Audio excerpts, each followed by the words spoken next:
நீ நிறுத்திக் கொள்ள வேண்டும், நீ நிறுத்திக் கொள்ள வேண்டும். ஜெயக்குமார் அண்ணாமலை சண்டையெல்லாம் பாருங்க, சூப்பரா இருக்கும். இதெல்லாம் விஜய்க்கு வருமானு தெரியல. அரசியல்ங்கிறது ரொம்ப லோக்கல். இங்க வந்து அசிங்கமா திட்டுவாங்க. இந்த திட்ட வாங்குற தைரியமாவது உங்களுக்கு இருக்கா? இது இந்த விமர்சனம் நீங்க எப்படி சார் பாக்குறீங்க? குறிப்பா வந்து எதுக்காக இந்த டிசைன் பண்ணியிருக்காரு? இல்ல, அவர் எதுக்காக டிசைன் பண்ணாருன்னு அவருக்கு தான் தெரியும். ஆனா அவர் அப்படி செய்ய வச்சது எந்த கிரகங்கள்னு எனக்கு தெரியும். அம்பாலோட அருள்ங்கிறதுனால தான் பிரேமலதா மேடத்தை போய் மீட் பண்ணி, அப்ப தேமுதிக ஓட்டை செய்ய கவர் பண்ணதுக்காண்டி போய் மீட் பண்ணிருக்காரு. அப்படி எடுத்துக்கலாம். அப்படி கை கூடயும் சேர மாட்டாரு, தாமரை கூடயும் சேர மாட்டாரு. மேபி யானை கூட சேர்றதுக்கு வாய்ப்பு இருக்குன்னு. யானையும் பிரச்சனையா வந்து நிக்குது. அந்த மேல இருக்க சகப்பு, கீழே இருக்க சகப்பு, நடுப்புற வந்து எல்லோ இருக்கு. அதுக்கு சுத்தி பாத்தீங்கன்னா அந்த 28 ஸ்டார் இருக்கு. இதுக்கெல்லாம் என்ன சார் அர்த்தம்? இவருக்கு கரெக்டா டியூன் பண்ணிருக்காங்க. சுக்கிர திசையில குரு புக்தியில புதன் அந்தரம். யாரை டியூன் பண்ணிப்பாங்க? RAADAN திருப்பி பிடிங்க. NADAARன்னு வருதா? அப்போ இது ஒரு ஜாதி பேர் வச்சிருக்காங்களா? ஸோ இப்போ இது ஒவ்வொருத்தரும் வந்து கண்ணுக்கு தெரியாம ஒரு ஆன்மீகத்தை. ஆனா அவங்க அந்த ஜாதியே இல்லையே சார், எப்படி சார் செட் ஆகும்? என்ன ஏன் இதுக்குள்ள கூட்டு போறீங்க? இப்போ நான் விஜய்க்குள்ள தானே போயிட்டு இருக்கேன். கிட்டத்தட்ட அவர் கட்சி ஆரம்பிச்சு அவர் ஒன்றும் பண்ணல. போராட்டம் பண்ணாரா, ஸ்டண்ட் பண்ணாரா, மறியல் பண்ணாரா, என்னதான் பண்ணாரு? அறிக்கை மட்டும் தான் விட்டாரு. சம்பந்தமே இல்லாம யானை மேட்டரை கிளப்பி விட்டு அதனால இப்ப பீக்கில் ஆகி இப்ப தேசிய அரசியல் ஆக்கிட்டாங்க. பகுஜன் சமாஜ் கட்சி வந்து அவர்கள் ஒரு யானை தான் வச்சிருக்காங்க, ஒரு 2 யானை வச்சிருக்காரு. அவங்க யானை ஸ்டாண்டிங்ல இருக்கு, இவங்க யானை கால லெக் அப். ஜோதிட ரீதியா இப்ப இந்த மாதிரி யானைகளை பயன்படுத்தும் போது நியாயமா பதில் சொல்லிட்டோம். தாமரை தேசிய மலர் தானே, அதை கொடியில் பயன்படுத்துவது நியாயமா? அப்ப யானை படம் வரையறவன் எல்லாரையும் தப்புன்றலாமா? அப்ப கோயில் நிக்கிற யானையெல்லாம் கூட தப்புங்களாமா? எல்லாத்தையும் தப்புன்னு சொல்லலாம். இவர் கொடியில ஒரு முகத்தை வச்ச போது இதெல்லாம் ஒரு சிந்தனையே கிடையாது. இவருடைய போக்கு ஆன்மீக போக்கானால் இவர் மாதிரி ஒரு முட்டை மார்க் வாங்க போறவங்க யாருமே கிடையாது. விஜய் ஆன்மீகவாதிலாம் சத்தியமே ஏற்றுக்க முடியாது. விஜய் இப்ப பேசுற மாதிரி நெஞ்சுக்குள்ள குடி இருக்கும் நான் உங்க தளபதிங்க, இந்த ஃப்ளோலே போனா அவர் அடிச்சு கால் கிடையாது. இவர் சீமானனாவோட இணைந்து செயல்பட்டாதான் இவரால் சக்சஸ் ஆக முடியும். இன அரசியல், சாதி அரசியல், மத அரசியல் இவர் பண்ணக்கூடாது. நிறைய பேர் வந்து இங்க நான் அரசியலுக்கு வந்துருவேன்னு சொல்லிட்டு 1995 இருந்து நான் பாக்குறேன். அப்படிலாம் ஸ்டண்ட் பண்ணிட்டே இருக்காம உண்மையிலேயே ஒருத்தர் வந்து அனௌன்ஸ் பண்ணி பண்றாரு அப்படிங்கிறதே பெரிய விஷயம். Jayachandran Gold and Diamonds, now at Palikatnai. King TV நேயர்களுக்கு வணக்கம். இன்றைய சிறப்பு நேர்காணலில் சிறப்பு விருந்தினராக நம்மிடையே இணைந்திருக்கிறார் திரு ஜோதிடர் ராம்ஜி அவர்கள். சார் வணக்கம். வணக்கம். வணக்கம். ஆதித்யாய சோமாய மங்களாய புதாய ச குரு சுக்ர சனிப்பிச்ச ராகவே கேதவே நமஹா. உலகெங்கிலும் இருக்கும் என் ரசிகர்கள் அனைவருக்கும் வணக்கம். தமிழக வெற்றி கழகத்தின் தலைவர் நடிகர் தளபதி விஜய் அவர்கள் நேற்று வந்து அவருடைய கட்சி கொடியையும் அவருடைய வீடியோ வெளியிட்டிருக்காரு. அதுல வந்து பல்வேறு விமர்சனங்கள் வந்திருக்கு. அதாவது இந்த கொடி வந்து இந்த கலர்ல ஏன் வந்திருக்கு, அதுல வந்து அதாவது போரில் போரிடும் யானைகள் வந்திருக்கு, போர் யானைகள் இருக்கு அப்படின்னு சொல்லி பல்வேறு விமர்சனங்கள் வந்திருக்கு. இந்த விமர்சனம் நீங்க எப்படி சார் பாக்குறீங்க? குறிப்பா வந்து எதுக்காக இந்த டிசைன் பண்ணியிருக்காரு? இல்ல, அவர் எதுக்காக டிசைன் பண்ணாருன்னு அவருக்கு தான் தெரியும். ஆனா அவர் அப்படி செய்ய வச்சது எந்த கிரகங்கள்னு எனக்கு தெரியும். ஸோ அது ஆக்சுவலாக என்னன்னா, அவருக்கு வந்து பார்த்தீங்கன்னா ஜாதகப்படி அவரோட ஜாதகத்தை ஒரு ரிவ்யூ போயிடலாம். அப்போ தான் உங்களுக்கு நான் சொல்கிறது ரீச் ஆகும். கண்டிப்பாக. பூச நட்சத்திரம் 1ஆம் பாதம், கடகராசி, கன்னியா லக்னம் அவரோட ஜாதகம். இந்த பூச நட்சத்திரத்துக்காரங்களே பார்த்தீங்கன்னா சனீஸ்வரனுடைய அருளை பெற்றவர்கள்னு பேர். அந்த கடகராசிக்காரர்கள் எல்லாருக்குமே வந்து இப்போ அஷ்டம சனி போயிட்டு இருக்கு. ஒன்று. 2வது விஷயம் என்ன அப்படின்னா, கடகத்துக்கு 11க்குரிய பாதகாதிபதி சுக்கிரனுடைய வீட்டில் செவ்வாய் வந்திருக்காரு. இப்போ செவ்வாயும் குருவும் உட்காந்துருக்காங்க. அசுரகுரு சுக்கராச்சாரியார் வீட்டில் தேவகுரு பிரகஸ்பதியும் செவ்வாயும் இருப்பது வந்து ஒரு எப்படி சொல்கிறது, குரு மங்கள யோகம்னு சொல்லலாம். இருந்தால் கூட ஒரு தடங்களை கொடுத்துட்டு அதுக்கப்புறமா யோகத்தை கொடுக்குறதா அதோட விஷயம். இதை பற்றி நான் நிறைய சேனல்களில் சொல்லியிருந்தேன். இவர் வந்து இப்போது லாபாதிபதி வீட்டில் வந்து இவர் வந்து செவ்வாய் இருக்கிறதுனால ரெட் கலர் கொடி தான் அவர் போடுவார். புரட்சி, போராட்டம் போன்றவை தான் இவருடைய கொள்கையாக இருக்கும் எல்லாம் சொல்லியிருந்தேன். நான் கும்பத்தில் சனி ஆட்சி பெற்று அமர்ந்திருப்பதால் இவருக்கு வந்து ராசிநாதன், இவருக்கு வந்து சந்திரனுக்கு வந்து 8 என்பதால் இப்படி இருக்கும்னு சொல்லியிருந்தேன். ஸோ இப்போ இதில் என்ன அப்படின்னா, ஏன்னா இவர் அனௌன்ஸ் பண்ணப்போ கும்பத்துலேருந்து மீனத்துக்கு போயிட்டு இருந்தார் சந்திரன், அதை கட்சி பேர் அறிவிக்கும் போது. ஆமாம், அதனால தான் ராசிநாதன் அப்படின்னு சொன்னேன். 12ஆம் வீட்டில் இவருக்கு வந்து பார்த்தீங்கன்னா சூரியன், சனி, புதன், மாந்தி எல்லாரும் இருக்காங்க 12ஆம் வீட்டில். ஸோ 8 12இல் மறைவது வந்து இவருக்கு வந்து சந்திர லக்னத்தின்படி விபரீத ராஜயோகமாக கருதப்படுகிறது. ஒன்று. இவர் ஜாதகத்தில் பார்த்தீங்கன்னா 3 கிரகங்கள் ஆட்சியாக இருக்கும். ஒன்று புதன் ஆட்சி, ஒன்று சுக்கிரன் ஆட்சி, ஒன்று சந்திரன் ஆட்சி. சுக்கிரன் ஆட்சி பெற்று அமர்ந்திருப்பதால் தான் சினிமா நடிகராக மிகப்பெரிய உயரத்தை எல்லாம் தொட்டிருக்காரு அவர். சார் நான் ஒன்று கேட்குறேன், 200 கோடி ரூபா பிஸ்னஸை விட்டுட்டு நீங்கள் வாங்கினா வருவீங்களா, இல்லை நான் வாங்கினா வருவேனா? யாரும் வரமாட்டோம். ஆனால் 200 கோடி ரூபா பிஸ்னஸை விட்டுட்டு எனக்கு வேணாம், நான் முழு நேர அரசியல் மக்கள் தொண்டாற்ற விரும்புகிறேன்னு ஒருத்தர் சொல்கிறாருன்னா அதில் இருக்கிற அந்த டெடிக்கேஷனை we need to understand. நிறைய பேர் வந்து இங்கே நான் அரசியலுக்கு வந்துடுவேன்னு சொல்லிட்டு கிட்டத்தட்ட நான் வந்து முத்துப்படம் பார்க்குற போதுலேருந்து 1995 நான் பார்க்குறேன். அதுக்கு முன்னாடி மூப்பனார் காலத்துலேருந்து நான் பார்க்குறேன். பெயர் சொல்ல விரும்பலை, யாருன்னு உங்களுக்கே தெரியும். ஸோ அப்போ பார்த்தீங்கன்னா கடைசி வரைக்கும் அவர் அரசியலுக்கு வரவே இல்லை. அதுக்கப்புறமா பார்த்தீங்கன்னா முடிஞ்சு போச்சு. இன்னொரு பெரிய நடிகர் ஒருத்தர் இருந்தார். அவர் வந்து கட்சி அனௌன்ஸ் பண்ண உடனே பிக் பாஸ்க்கு போயிட்டார். ஸோ அதான் சொல்லிட்டேனே, அப்புறம் என்ன. ஃபஸ்ட்டு அப்போ ரஜினிகாந்த் வந்து பார்த்தீங்கன்னா அந்த முத்து படத்து டைலாக்லாம் ஜெயலலிதாவை எதிர்த்து பேசுகிற மாதிரியே இருக்கும். கண்டிப்பாக அதெல்லாம் பார்த்து ஓஹோ தலைவர் ஏதோ பண்ண போகிறாரு அப்படியே ரொம்ப ஆச்சரியப்படும். அப்படிலாம் ஸ்டண்ட் பண்ணிகிட்டே இருக்காமல் உண்மையிலேயே ஒருத்தர் வந்து அனௌன்ஸ் பண்ணி பண்ணுறாரு அப்படிங்கிறதே பெரிய விஷயம். இங்கே நிறைய பேர் ஸ்டண்ட்டு தான் பண்ணுறாங்க. ஆனால் விஜய் மாதிரி ஆட்கள் வந்து ஸ்டண்ட் பண்ண வேண்டிய அவசியம் அவருக்கு இல்லை. இவருக்கு வந்து ஜாதகத்தில் இவர் எதுக்காக அந்த கொடியை வந்து பயன்படுத்துகிறார் அப்படின்னா அதனுடைய சித்தாந்தம் என்னன்னா சுக்கிர திசை இவருக்கு போயிட்டுருக்கு. சுக்கிர திசை குரு புக்தி புதனுடைய அந்தரம் போயிட்டுருக்கு. குரு புக்தி நடக்கிறதுனால தான் இவர் வந்து பார்த்தீங்கன்னா அவங்களுக்கு மஞ்சள் கலர் கொடி வச்சிருக்காரு. இந்த மஞ்சள் கலர் பயன்படுத்தின எல்லாருமே அரசியலில் ஒரு பெரிய நீண்ட சகாப்தத்தை பயன்படுத்தியிருக்காங்க. உதாரணம் கலைஞர் வந்து பார்த்தீங்கன்னா கருப்பு கலர் துண்டு போட்டுட்டு இருந்த வரைக்கும் இருந்ததை விட மஞ்சள் கலர் துண்டு போட்டதுக்கப்புறம் எடுத்த நீட்சி அதிகம். அது அவங்க நம்ப மாட்டாங்க. அவங்க பார்த்தீங்கன்னா ஆமாம் சித்தாந்தம் வந்து வேற. ஆனால் நாங்கள் அதான் சொல்லினேன், விஜய் எந்த முடிவில் பண்ணாருன்னு அவருக்கு தான் தெரியும்.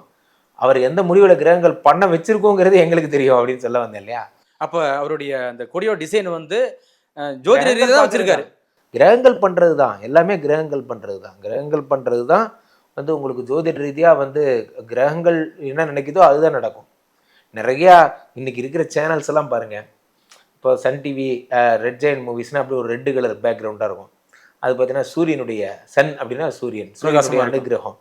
அதே நீங்கள் மக்கள் டிவி அதெல்லாம் பார்த்தீங்கன்னா பச்சை கலரில் இருக்கும், அதெல்லாம் புதனுடைய அனுகிரகம். அதே மாதிரி வந்து ஒன்று ஒவ்வொரு மாதிரி சேனல்ஸில் நேமில் ஒன்றுலேயும் நம்ம வந்து ஃபாலோ பண்ணுறோம். என்ன ஃபாலோ பண்ணுறோன்னு பார்த்தீங்கன்னா இதை ஃபாலோ பண்ணுறோம், ஜோதிடத்தை ஃபாலோ பண்ணுறோம். நியூமராலஜி படி ரேடான் டிவிங்கிறத திருப்பி பாருங்கள் சார். ரேடான் டிவி RAADAN இது ரேடான் டிவின்னு திருப்பி போட்டுனா ஒரு ஜாதி பேர் ஒன்று வரும். ஸோ RAADAN திருப்பி போடுங்க NADAARன்னு வருதா. அப்போது இது ஒரு ஜாதி பேர் வச்சுருக்காங்களா. ஸோ இப்போ இது ஒவ்வொருத்தரும் வந்து கண்ணுக்கு தெரியாமல் ஒரு ஆன்மீகத்தை. ஆனால் அவங்க அந்த ஜாதியே இல்லையே சார், எப்படி சார் செட் ஆகும்? இல்லை நான் அதுக்குள்ளே வரல. இல்லை அவர் அந்த இது தானே வச்சுருந்தேன், அதோட தலைவர் தானே, அந்த இயக்கத்தோட தலைவர் தானே அவர்.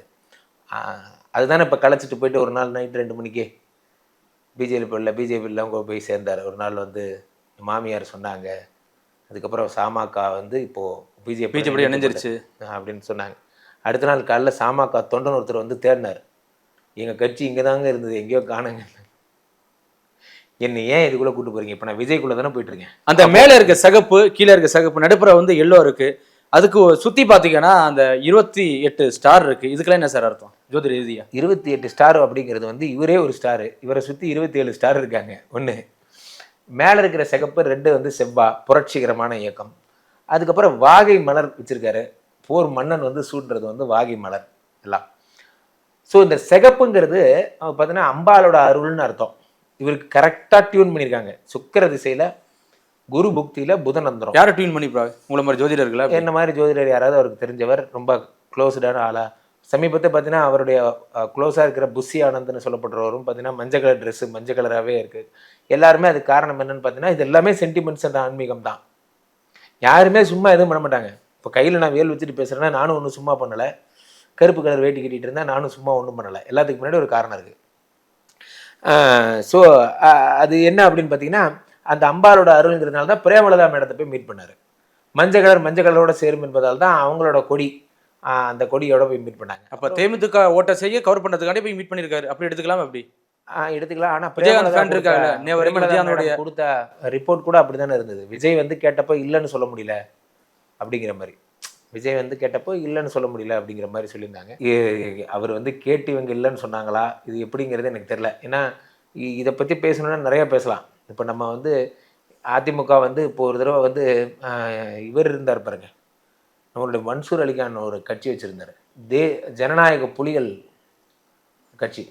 அதை கூப்பிட்டு வந்து 2ஆம் கட்ட தலைவர்கள் அதிமுக இருக்கவங்க கூட்டணி பேச்சுவார்த்தை நடத்துனாங்க, ஞாபகம் இருக்கா? ஆமாம், நாடாளுமன்ற தேர்தலும் போது. ஆமாம், அப்போ எல்லாரும் கிண்டல் பண்ணாங்க. கிண்டல் பண்ணும்போது 2ஆம் கட்ட அதிமுக தலைவர்கள்லாம் சொன்னாங்க, நாங்கள் வந்து மன்சூர் அலிகானுடன் நாங்கள் வந்து பேச்சுவார்த்தை நடத்தி கொண்டிருக்கிறோம் அப்படின்னு. நம்ம என்ன சொல்கிறதுனே தெரில. அதுக்கப்புறம் ஈவினிங் மன்சூர் அலிகான் ஒரு பேட்டி கொடுத்தாரு. என்ன கொடுத்தாருன்னா, பேச்சுவார்த்தை ஒத்து வராததால் நாங்கள் அதிமுகவுடன் இணைவதை குறித்து பரிசீலிக்கவில்லைன்னு பேட்டி கொடுத்தாங்க. எனக்கு அப்படியே என்ன சொல்கிறது, ஜெயலலிதா அம்மா கண்ணு முன்னாடி வந்துட்டு போனாங்க, எம்ஜிஆர் கண்ணு முன்னாடி வந்துட்டு போனார். டேய், நாங்கள்லாம் எவ்வளோ பெரிய ஆளுங்கடா என்ன அப்படின்னு தோணுச்சு. அந்த மாதிரி இப்போ தேமுதிக அவர்கள் வந்து விஜய் அவர்கள் சேர்வதை ஏற்றுக்கணும். விஜய் அவர்கள் சேர்வதை வந்து ஆசைப்பட்டு கேட்கும்போது இல்லைன்னு சொல்ல முடியலன்னு சொல்கிறதெல்லாம் வந்து கொஞ்சம் ஓவராக இருக்கு என்ன. அது ஒன்று. ரெண்டாவது வந்து இருந்தாலும் சொல்கிறேன், கேப்டன் அவர்களுடைய பேருக்கு கொஞ்சம் மரியாதையினால விஜய் அங்கே போய் பார்த்துட்டு அம்மாவோட ஆசீர்வாதங்கிறது தான் சுக்கர தசையுடைய கான்செப்ட். குரு புக்திங்கிறது தான் மஞ்சள் கலர். புதனுடைய அந்தரம் அப்படிங்கிறத, புதனுடைய வாகனம் வந்து யானை. ஸோ புதனுடைய அந்தரத்துக்காக யானையை வச்சிருக்காரு. நான் தான் ஜாதகம் சொன்னேன், இவர் நேஷனல் பார்ட்டிஸில் கை கூடயும் சேர மாட்டார், தாமரை கூடயும் சேர மாட்டார், மேபி யானை கூட சேர்றதுக்கு வாய்ப்பு இருக்குன்னு. அந்த யானையை இவர் டச் பண்ண உடனே என்ன ஆயிடுச்சுன்னா, புதனோட அந்தரம் யானை வந்து நீங்கள் பயன்படுத்தினது தவறு அப்படின்னு சொல்லி யானையே பிரச்சனையாக வந்து நிற்குது. யானையே பிரச்சனையாக வந்து நிற்குது. பட் ஆனால் இதெல்லாம் அவருக்கு ஒரு பிரச்சனை கிடையாது.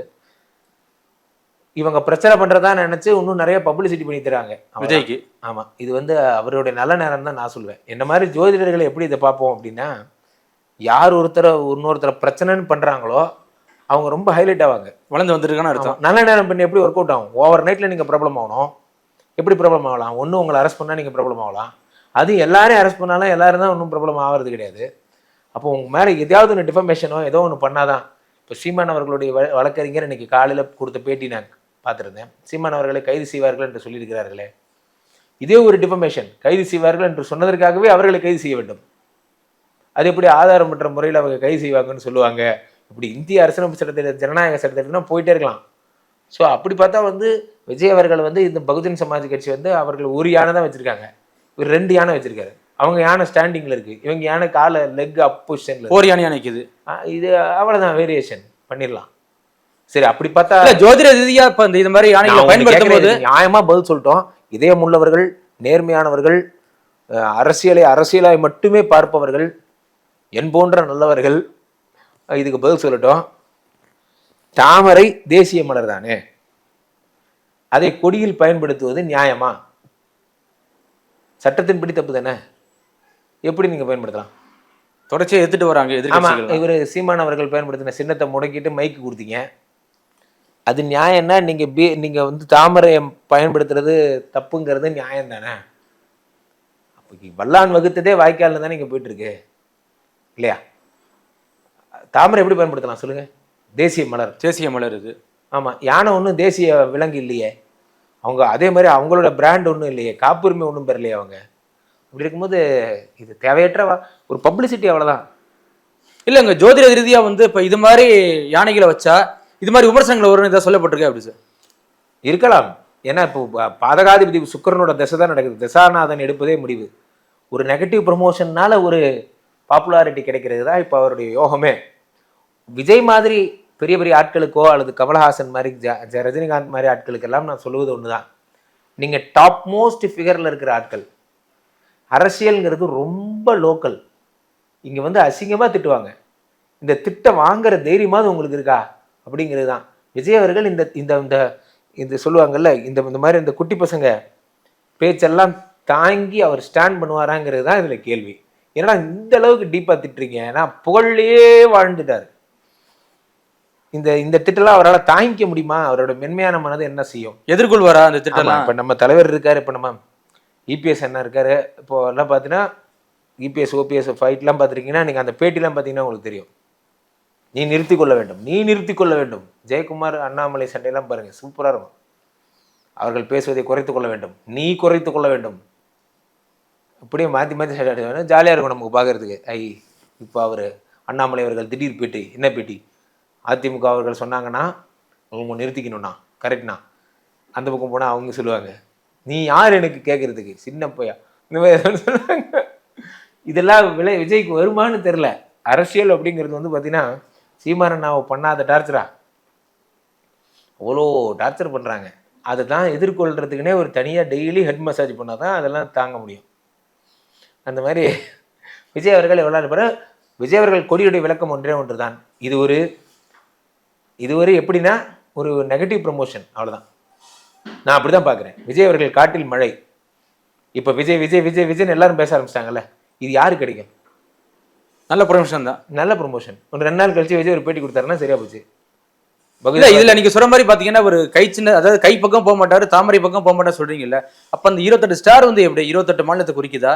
28 மாநிலத்துக்கு முக்கியமா நான் வருவேன் அப்படி சொல்றாரா எப்படி சார்? எப்படி நான் பார்த்த வகையில 27 நட்சத்திரங்களையும் குறிக்குது அப்படின்னு தான் நான் பார்க்குறேன். ஜோதிட ரீதியா அப்படிதான். 28 ஸ்டார் அப்படின்னா மேபி ஸ்டார்ஸ் இன்க்ரீஸ் ஆகிறதுக்கு வாய்ப்பு இருக்கு. கொடிங்கிறது ஸ்டாண்டர்டு, மாற்ற முடியாது. 28 கொடியில போட்டிருக்காருன்னா யோசிக்காம போட்டிருப்பாரா? இப்போ இன்னொரு தொகுதி, இன்னொரு மாவட்டம் வருது அப்படின்னா 28 ஆயிரும் இல்லையா? அப்போ கொடியை நீங்கள் அல்டர் பண்ண முடியாது இல்லையா? கைண்ட் அண்டர்ஸ்டாண்ட் நான் சொல்றது கரெக்டா இல்லையா? ஸோ மாவட்ட ரீதியாக அதை நீங்கள் யோசிச்சிருந்தாரு. அப்படி யோசிச்சிருந்தாருன்னா மாவட்டங்கள் எப்பொழுதும் பிரிந்து கொண்டு தான் இருக்கின்றன. மாவட்டங்களை இன்னும் பிரிக்க ஸ்டார்ஸ் இன்க்ரீஸ் ஆகுமா? கொடி அல்டர் பண்ணிட்டு, கொடி அல்டர்லாம் பண்ண முடியாது. கொடி பண்ணது தான் எனும்போது அது வந்து 27 நட்சத்திரங்களாக நாம் கருத்தில் கொள்கிறேன். 28வது நட்சத்திரம் இவர்தான் என்று கருத்தில் கொள்கிறேன். இதுல வந்து வாகைப்பூ, சூப்பர் ஸ்டார். வாகைப்பூ வந்து பாத்தீங்கன்னா இது வந்து தூங்க முஞ்சி பரப்பு, இன்னொரு பூதா இருக்க வாகைப்பூ ஒயிட் கலர்ல இருக்கும் அப்படின்னு சொல்றாங்க. இதுல ஏதாவது நீங்க பாக்குறீங்களா? பூவை வந்து இவங்க வந்து கொடியில பயன்படுத்துறதே வந்து இவருடைய ஆசை, அவ்வளவுதானே தவிர பூவை கொடியில பயன்படுத்தின இவர் வாகைப்பூ அப்படின்னு சொன்னாதான் மக்களுக்கு தெரியுமே தவிர சொல்லாம அது வாகைப்பூன்னு நிறைய பேருக்கு தெரியாது. பார்த்தோன்னா அண்டர்ஸ்டாண்ட் ஆகிற மாதிரி இருக்கிறது தான் எளிதில் கொடி. இவர் கொடியில ஒரு முகத்தை வச்ச போது அப்படியே அரண்டு போனேன். என்ன ஒரு ராட்சச சிந்தனை! இதெல்லாம் ஒரு சிந்தனையே கிடையாது. அடடா, வேற ஒண்ணுமே தேவையில்ல. த நேம் இட் செல்ஃப், த கொடி இட் செல்ஃப் எ பிராண்ட். அதுல கொண்டாந்து வாகை மலரை சொல்லியிருக்காங்க. பட் ஆனா இது கண்டிப்பா நிச்சயம் ஒர்க் அவுட் ஆகும். இந்த வாகை மலர் அப்படிங்கிறது சார் சொல்றவங்க எதை தான் சார் சொல்லலை. ரைசிங் சன்னியை கூட தான் சார் சொன்னாங்க. உதயசூரியன் முழுமையா உதிக்கல, பாதி சூரியன் வந்து இதுன்னு சொன்னாங்க. இரட்டை இலைகளில் ஒரு இலை உதிர்ந்து விட்டதெல்லாம் என்னென்னமோலாம் சொன்னாங்க. இவங்க வந்து ஏதாவது சொல்லிட்டே தான் இருப்பாங்க. இவங்க சொல்றதெல்லாம் கேட்டுக்க முடியாது. அவர் இஷ்டம், அவர் கொடி அவர் வைக்கிறார். யானையை பயன்படுத்துறது தப்பு அப்படிங்கிறத நான் வன்மையா நான் கேட்குறேன். யானையை பயன்படுத்துறது என்ன தப்பு? யானைக்கு யாராவது காப்புரிமை வாங்கிட்டீங்களா என்ன?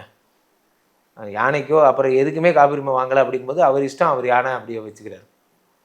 அப்போ யானை படம் வரைகிறவன் எல்லாரையும் தப்புன்றலாமா? அப்போ கோயிலில் நிற்கிற யானையெல்லாம் கூட தப்புங்களாமா? எல்லாத்தையும் தப்புன்னு சொல்லலாம். யானையை பயன்படுத்தக்கூடாதுன்னு சொல்ல வரீங்களா? இப்போ என்ன சொல்ல வரீங்க? இல்ல அதுல வந்து என்னன்னா தேசிய, அதாவது தேர்தல் ஆணைய விதிமுறை மீறலா இருக்கு, தேச விரோத வழக்கு போடணும் விஜய் மேல அப்படிலாம் சொல்லியிருக்காங்க. இது எப்படி சார்? சொல்றது 100 சொல்லுவான் சார். இல்ல கமிஷன் போயிட்டு இருக்கு. வந்து என்ன சொல்லுவேன்னா ஒரே ஒரு வார்த்தை என்னன்னா, தேர்தல் ஆணைய விதிப்படி நீங்க வந்து தேசிய குறியீடுகளை நீங்க வந்து சின்னமாக பயன்படுத்தக்கூடாதுன்னு கூட தான் சொல்லலாம். அப்ப தேசிய மலர் தாமரை இல்லையா, அது சின்னமா பயன்படுத்தினது தப்பா இல்லையா? அவ்வளவுதான் என் கேள்வி. இது தப்பு இல்லைன்னா அப்ப அதுவும் தப்பு இல்லை. பிஜேபி ஏன்டா இழுத்து விடுற அப்படின்னு நீங்க கேட்கலாம். இது தைரியமா தேசிய மலர் தாமரையோ ஒருத்தர் கொடியா போடுறாரு சார். இது தப்பு இல்லைன்னு நீங்க சொல்றீங்க என்றால் தூக்கிய கால்களோடு இருக்கும் யானை தப்பு இல்லை, அது அவர் இஷ்டம். அவர் இந்த பாடல் வரியில பாத்தீங்கன்னா 3 எழுத்து மந்திரம் திரும்ப ஒழிக்க வந்திருக்கு அப்படின்னு சொல்லியிருக்காரு. அந்த 3 எழுத்து மந்திரம் யார் சார்? அண்ணாவா, எம்ஜிஆர், அதுக்கப்புறம் விஜய் அப்படின்னு எடுத்துக்கலாமா? எப்படி அந்த அண்ணா எம்ஜிஆர் வழியில விஜய் வர வாய்ப்பு இருக்கா? தாராளமா சார். 3 எழுத்து மந்திரம்ங்கிறத நீங்க எப்படி வேணா எடுத்துக்கலாம் இல்லையா? 3 எழுத்து மந்திரம் திரும்ப வரதுக்கு வாய்ப்பு இருக்கு அப்படிங்கிறது சார். இது எல்லாமே வந்து ப்ரொமோஷனல் ஆக்டிவிட்டிஸ் தான். விஜய்க்கு தகுந்த கைதேர்ந்த ப்ரொமோஷனல் ஆர்டிஸ்ட் என்பதால் அவருக்கு தன்னை ப்ரொமோட் பண்ணிக்க தெரியுது, அவ்வளோதான். இப்போ நீங்கள் குழம்புறீங்க பார்த்தீங்களா, 3 எழுத்தில் என் மூச்சு இருக்கும், என முடிந்த பின்னால் தான் பேச்சு இருக்கும் அப்படின்னு ஒருத்தர் சொன்னார். அன்பு என்பது 3 எழுத்து, அது கொடுக்கும் வெற்றி என்பது 3. இப்பெல்லாம் 3 எழுத்துன்னு பேசுனது ஒரு புரட்சி தலைவரும் பேசியிருக்காரு, கலைஞரும் பேசியிருக்காரு, எல்லாரும் பேசியிருக்காங்க. அண்ணாலாம் பார்த்தீங்கன்னா வைகோல்லாம் இது ஒரு கண்டென்ட்டாகவே எடுத்து 3 எழுத்து அப்படிலாம் முடிச்சிருக்காங்க. ஸோ 3 எழுத்து அப்படிங்கிறது தமிழக வெற்றி கழகத்தோட வெற்றி, அவ்வளோதான் எனக்கு தெரிஞ்ச வரைக்கும் சொல்கிறேன். வெற்றிங்கிற 3 எழுத்து தான் அவர் திரும்ப வந்து பேச வர்றார். அவ்வளவுதான். அது அது எப்படி வேணா எடுத்துக்கலாம். நெஞ்சுக்குள்ள குடி இருக்கும்னு ஒரு பாடுறாரு. நெஞ்சு 3 எழுத்து. சார் நீங்க கவிஞர்கள் தானே சார். நீங்க வளைச்சு எப்படி வேணா கொண்டு போகலாம் சார். ஆனா 3 எழுத்து அப்படிங்கிறதுடைய விஷயத்த வந்து மீண்டும் வர வாய்ப்பு இருக்குன்னா, அப்ப திமுக தான் ஆல்ரெடி இருக்கே. அப்ப மீண்டும் வர வாய்ப்பு இருக்குன்னு இவர் எதை குறிக்கிறாருன்னா, வெற்றி விஷயத்தை ஏதோ ஒன்று சம்திங் ஏதோ ஒரு பேக்கப் வரலாறு பேக்கப் இருக்கு. அது வந்து ஒரு 3 எழுத்து மேட்டரா இருக்கலாம். அது திரும்பவும் நம்ம கிட்ட வரப்போகுதுன்னு அவர் சொல்றாரு. அந்த பாடல்ல வந்து பாத்தீங்கன்னா 2 யானைகளை வந்து சாட்டையில் அடிச்சுட்டு வர்றாங்க. அப்புறம் ஒரு யானை வருது, போர் யானை. போர் யானை. இப்ப இந்த 2 யானையை அடிச்சு விரட்டுறது. இப்ப இது வந்து எதை குறிக்குது சார்? ஆண்ட திராவிட கட்சியில குறிக்குதா இல்ல ஆளுகின்ற திராவிட கட்சியை குறிக்குதா? கண்டிப்பா அப்படிதான் குறிக்குது. ஆமா அப்படிதான் குறிக்குது.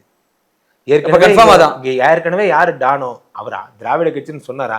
இல்ல திராவிட கட்சி யானையை வந்து தன்னுடைய பிரதான சிம்பலா வச்சிருக்கானா? இல்ல. அப்ப இதுக்கு என்ன அர்த்தம்னா, ஏற்கனவே இங்க ஒருத்தன் டானா இருக்கானே, அவனை நவுத்திட்டு நான் வரப்போறேன். அவனை நவுத்திட்டு நான் வரப்போறேன் அப்படிங்கிறது அர்த்தம். வெளிப்படையா சொல்றாரு. அவ்வளவுதான்.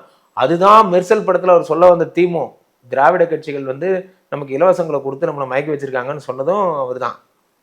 அதனால அவருடைய போக்கு அப்படியானால் நிச்சயம், நான் அடுத்த கொடி வெளியிட்ட அன்னைக்கே சொன்னேன், இவருடைய போக்கு ஆன்மீக போக்கானால் இவர் மாதிரி ஒரு முட்டை மார்க் வாங்க போறவங்க யாருமே கிடையாது. விஜய் ஆன்மீகவாதிலாம் சத்தியமே ஏற்றுக்க முடியாது.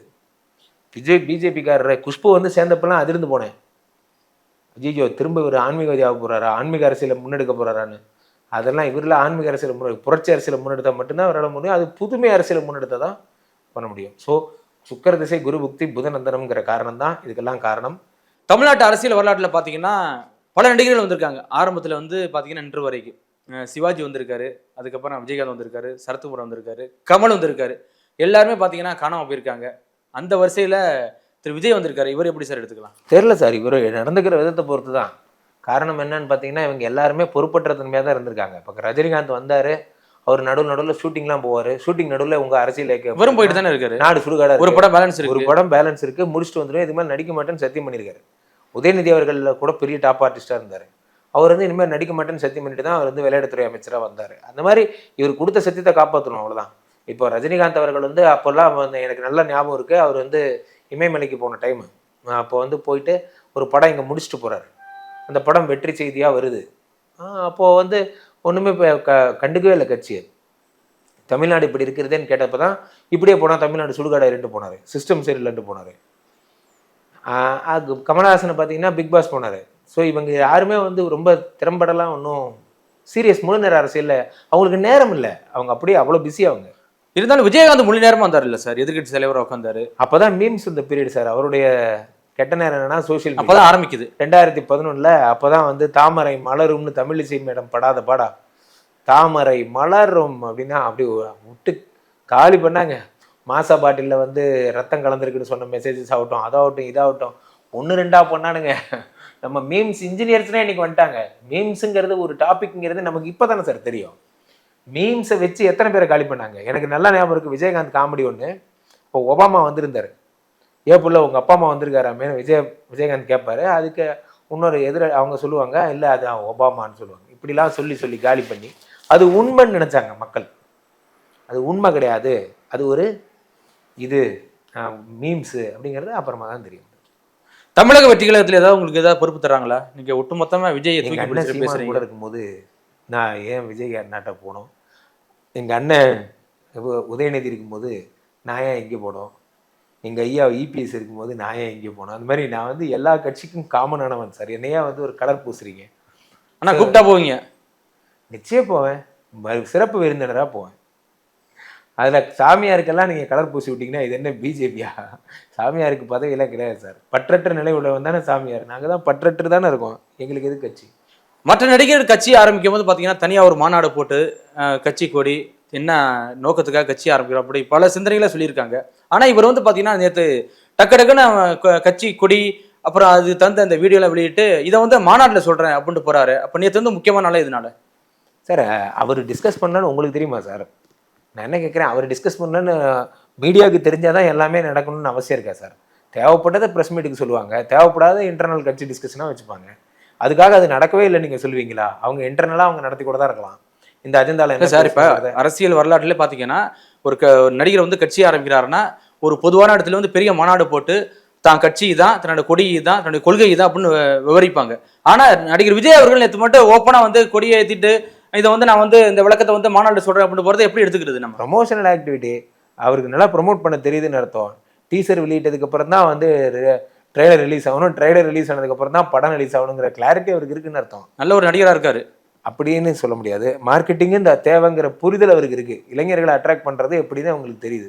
ஸ்டெப் பை ஸ்டெப்பா சொன்னாதான் மக்கள்கிட்ட ரீச் ஆகுங்கிற கலை அவருக்கு புரியுது. எல்லாத்தையும் கீழே ஒரே நேரத்தில் போட்டோன்னா மக்கள் மைண்ட் ரீச் ஆகாதுங்கிற டெக்னிக் அவருக்கு புரியுது. இல்ல மார்க்கெட்டிங் வந்து தேர்தல் எடுபடுமா sir? It's also and technique. Technique is needed to achieve something. அவருக்கு அந்த டெக்னிக் தெரியுது. He's a master in bringing the people. Always ஒரு வைபிளே வச்சிருக்காருல்ல. கிட்டத்தட்ட அவர் கட்சி ஆரம்பிச்சு அவர் ஒன்றும் பண்ணல. போராட்டம் பண்ணாரா, ஸ்டண்ட் பண்ணாரா, மறியல் பண்ணாரா, என்னதான் பண்ணாரு? அறிக்கை மட்டும் தான் விட்டாரு. அதை வச்சே இவ்வளோ பாப்புலர். அப்போ இன்னும் அதெல்லாம் பண்ணால் எப்படி இருக்கும் யோசிச்சு பாருங்க. ஏதாவது உண்ணாவிரத போராட்டமோ இப்போ இபிஎஸ் அவர்கள்லாம் பண்ணுறாரு இல்லையா, அந்த மாதிரி போராட்டம்லாம் பண்ணாருன்னா இன்னும் எப்படி இருக்கும்? அதை வந்து நம்ம பார்க்கணும். இன்னொன்று இது ஒரு கவர்ச்சி, அவ்வளோதான் சார். சினிமாவில் கவர்ச்சியாக இருக்கிற எல்லாருமே அரசியலில் ஜெயிச்சதாகவும் சரித்திரம் இல்லை. சிவாஜி கணேசனோட பெரிய மாஸ் அப்போ யாருக்குமே இல்லாமல் இருந்தது. ஆனால் சிவாஜி கணேசன் படுதோல்வி அடைந்தார். எம்ஜிஆருக்கு சிவாஜி கணேசனுக்கு மாஸ் இல்லாமல் இருந்தது. ஆனால் அவர் பயங்கரமாக வெற்றி அடைஞ்சார். பேச்சு திறமை தான். விஜய் இப்போ பேசுகிற மாதிரி நெஞ்சுக்குள்ள கூடி இருக்கும் நான் உங்கள் தளபதிங்க, இந்த ஃப்ளோலே போனால் அவர் அடிச்சுக்க ஆள் கிடையாது. நம்ம ஆளுங்க தான் நடுவில் குழப்பிட்டுருவானுங்களே, இப்படி பேசு அப்படி பேசுன்னு சொல்லி நல்லா பேசுகிறவனே குழப்பிட்டுருவாங்க. இவர் குழம்பாமல் இருந்தாருன்னா இவர் அடிச்சுக்க ஆள் கிடையாது. இன்னொன்று இவர் சீமானனாவோட இணைந்து செயல்பட்டால் தான் இவரால் சக்ஸஸ் ஆக முடியும். காரணம் என்னன்னா, இன அரசியல் இவருக்கு நல்லா வரும். இன அரசியல், சாதி அரசியல், மத அரசியல் இவர் பண்ணக்கூடாது. இன அரசியல் பண்ணலாம். இப்ப இந்த யானை விஷயத்தை கடைசியா என்ன சொல்ல வரீங்க ஜோதிட ரீதியா? ஜோதிட ரீதியா யானை வந்து மாலை போட்டு இவர் அரசனாக்குச்சுன்னு சொல்ல வரேன், அவ்வளவுதான். இது ஆன்மீகத்துல ஒரு நம்பிக்கை உண்டு. யாரையாவது கடவுள் பிளஸ் பண்ணணும்னு நினைச்சா யானை வந்து மாலை போட்டு அவங்க அரசனாவாங்கன்னு. அந்த மாதிரி யானை வந்து மாலை போட்டிருக்கு, அவ்வளவுதான். சம்பந்தமே இல்லாம யானை மேட்டரை கிளப்பி விட்டு அதனால இப்ப பீக்கில் ஆகி இப்ப தேசிய அரசியல் ஆக்கிட்டாங்க. சந்தோஷம், நன்றி. கண்டிப்பா தமிழக வெற்றி கழகத்துல உங்களுக்கு ஒரு பொறுப்பு உண்டு. மிக்க நன்றி sir. Jayachandran Gold and Diamonds, now at Palikatnai.